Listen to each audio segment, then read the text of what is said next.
About 1977, I decided to have a look at the Quran. I never met a Muslim. I lived 100 kilometers from the nearest Muslim. See, what interested me was what non-Muslims said about Muhammad. There are books and books written about Muhammad that tell you, one thing we know for sure about this man, he had an outside source of information. One book I've got says the Quran was written by a committee, because they've established so well that there's information in there that an Arabian shouldn't have known. He must have had someone from the outside bringing him this information. So they say, one thing we know for sure, he had an outside source of information. Now, he said this book was a revelation. So they say, you see, he was a liar. He got it from somewhere, he put it in a book, and he gave it to someone, telling him it was from God. He was a liar. Other people write books and books on the subject of Muhammad, and they say, one thing we know for sure, he thought he was a prophet. He was crazy. Because they look at his life very carefully, and they see episodes like, for example, when he hid in the cave with Abu Bakr. He was running from the whole city who wanted to kill him, and he hid in the cave, and when the Meccans came running up to the cave to kill them, what did he say to his friend? Did he tell him, see if you can find a back way out of the cave? What he told his friend was, relax. He was telling him, I see what you see, but he said, God is with us, God will save us. So people on that basis, they say, you see, he thought he was a prophet. He thought God was with him because he said things like that. He wasn't a liar. They never seem to realize that one man can't be both. So you can't be a liar and a crazy man at the same time. If you think that an angel gives the words of God in your ear, and somebody says, I have a question for you, what does God tell you about this thing? I want to hear an answer tomorrow. If you're a crazy man, if you think an angel whispers in your ear, then you don't sit up that night thinking, what will I tell him tomorrow? What can I find? Who knows the answer? You're crazy. You think the angel will tell you the answer. You don't go and look it up somewhere. You see, you can't be a liar and a crazy man at the same time. You can be one or the other, or neither, but you can't be both. You see, I read 2 non-Muslim biographies of Muhammad. One was by Rodenson, who's an atheist, who hated the man. But many interesting things come up about his life that I had to wonder about. One story that's told is that when he was an older man, he had a son named Abraham. The son died when the child was 2 years old. The same day the boy died, there was an eclipse of the sun. The sky went dark. And the Muslims came running to their prophet and said, look, it's a miracle. Your child died and the sky went dark in sadness. It occurred to me, see, if he was a crazy man, he'd probably believe what they said. He'd probably think, yes, it's a miracle. My child died, the sky is dark. Yes, it's a miracle. If he was a crazy man. If he was a liar, he would have taken advantage of it. He would have said, yes, right, my child died, the sky is dark, you tell everyone, it proves I'm a prophet. It's a miracle. But what did he do? He became angry with the Muslims. He told them that was nonsense. He was angry with them. How dare you say that? He said, the sun and the moon are signs of God, and they don't worry themselves about the birth of a man or the death of a son of Muhammad. Doesn't look very crazy. Doesn't look much like a liar. Now you have a third alternative, of course, which people tell you all the time. They say, no, he was not a liar. He was not a crazy man. He was deceived by the devil. Deceived by the devil. It's an interesting idea. But whatever you say, you better be ready to back it up. There's a lot of difficulties with that idea.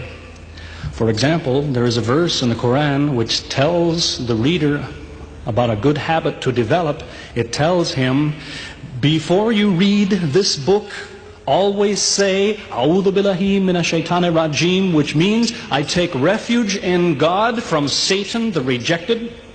Is this Satan who wrote this? Who said, before you read my book, ask God to save you from me? Is that Satan who wrote that? As Jesus said, if Satan is divided against himself, then his kingdom will fall. He's fighting against his own interests. So let me finish with a story that illustrates a point. As I said, there's many theories and many explanations around. Many explanations. But an explanation, something somebody tells you, is just so much air coming out of his mouth unless he has proof and unless he offers you something that you can use to falsify it.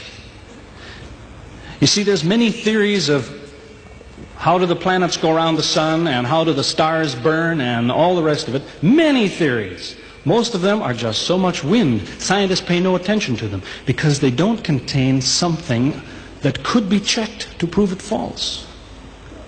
You see, Einstein was considered an intelligent man because when he offered his theory in 1905 and again in 1915, he didn't just offer a theory, he said, here's 3 ways to prove I'm wrong. Now it's worth listening to. He's told me, here's 3 different things you can do. If you can do this, I'm wrong. Here you are. Is there anything like that in Christianity? Has the Christian ever said, you want to prove I'm wrong? All you have to do is this. Has he ever done that? The Quran is filled with that kind of thing. Filled with it. Saying, you want to prove this book is wrong? Do this. Prove it. Go ahead. Do it. Filled with that kind of thing. There's an example of it that made a big impression in its day, during the lifetime, 14 centuries ago, of the Prophet of Islam. You see, he had an uncle named Abu Lahab. That was his nickname, Abu Lahab. This man hated Muhammad. He hated anything the man said. He used to watch him going through the city, and if he saw him talking to someone, he waited till they split up. He'd go after the man he spoke to and take him and say, what did Muhammad tell you?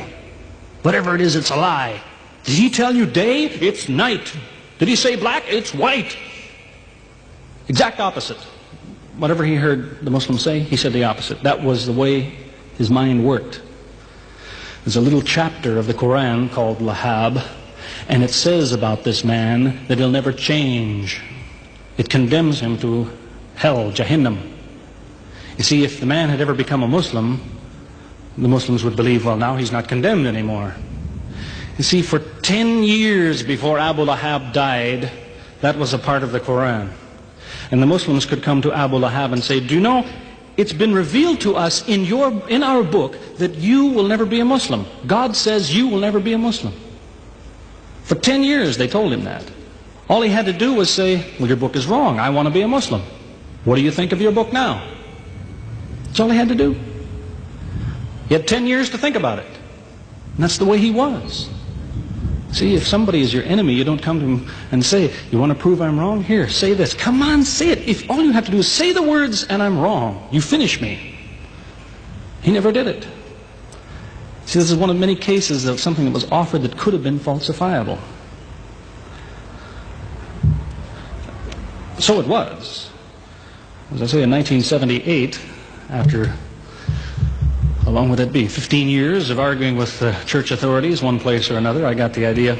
I'm going to argue with some other people. I'm going to read the Quran, see how much of it is any good, pick out the true, pick out the false. Thought it'll take a few years, it'll take some serious study and so on. I read through it. About 3 days later, I finished it. I said, this is what I've been saying for 15 years. So I went to find some Muslims. I don't want somebody to feel you've been tricked into something. I haven't said anything about Christianity that isn't true.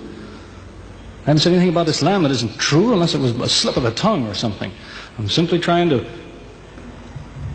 remind an individual, don't close your mind before it's too late. Don't make up your mind before you have all the facts. Most people who used to be Christians and become Muslims will tell you, I am a better Christian than I used to be. Now I follow Christ. I didn't before. That's what I would tell you. The Bible says Jesus told his disciples, when you greet one another, let your greeting be, peace be with you. He set the example. Peace be with you. Who says that today? Christians? Once in a great while, maybe. Muslims, whether they speak Arabic or not, they say, Salaam alaikum. Peace be with you. Jesus, when he prayed in the Garden of Gethsemane, put his forehead on the ground. Who prays like that? Christians or Muslims? Jesus used to fast for more than a month at a time. Who fasts today? Christians or Muslims? who really is trying to imitate Jesus. Somebody said to me before coming in here, they said, the Muslims make Jesus out, they insult him and so on and so on. How, possibly, do they insult him? They lift him up. Up. They can't tolerate anything bad said about him.